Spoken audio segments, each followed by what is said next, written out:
Hi again. This is the old guy from Tustin, California, with my views about what's going on in the world out there. Uh, Today, I'd like to comment about what's going on with the people in occupying Wall Street and their thoughts and their views about what's wrong in their world, as it is in my world and your world out there too. These young people are demonstrating for lack of jobs, for lack of money, for lack of medical care. And you know something, they are right. This country is really messed up pretty good.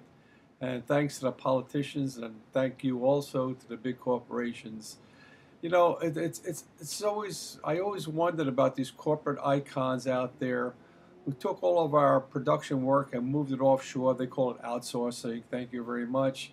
And we thank you for Mr. Clinton for NAFTA and all these other politicians help move all of our production work offshore, taking our money and our jobs with it. You know, just the other day I was watching on the news show, they said that Apple just introduced their new i4S iPhone with all its marvels and everything else, and how the public out there, the world for that matter, scooped up 1 million of those devices in one day. Can you imagine 1 million iPhones sold in one day? If you multiply that out, assuming that they cost approximately $400 a phone, and I'm not even sure they cost that, but let's assume they did. That's $400 million in one day that a corporate company like iPhone, like Apple, made overseas, manufactured overseas, being sold here in the United States, taking our money back overseas so they can make more money. Now, wouldn't it be nice if a company like Apple Computer said, "Hey, you know, we made $400 million. Let's open up another plant here in the United States. Let's give these guys on Wall Street and the other guys in California and the other guys in Chicago, where let's give these guys an opportunity to get some of these jobs manufacturing these iPhones, which we're selling like hotcakes." But that doesn't happen, and it's really unfortunate. There are other companies like Apple Computer out there doing the exact same thing. Why is this happening, though? You know, I really truly don't understand the philosophy. Money driven, obviously, it's a money driven situation. But how about your own people? Your own people here are hurting. Your biggest market is here in the United States.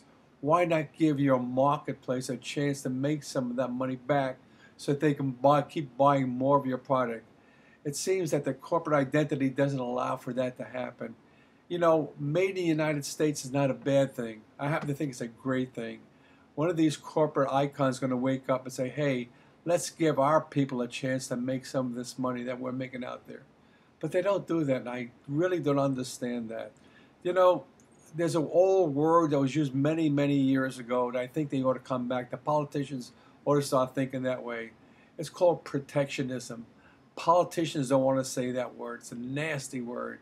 But I think at this point in time, with everybody hurting, and like, go ask those people on Wall Street, are they hurting big time? They sure are. Protectionism is not a bad thing.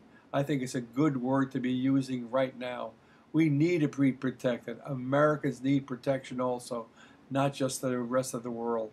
Made in America is a good thing. Let's try it, America. Let's try it, corporate icons. America, made in America. That's my viewpoint. That's what I think, and that's what I think has to be done. Thank you, and have a great day.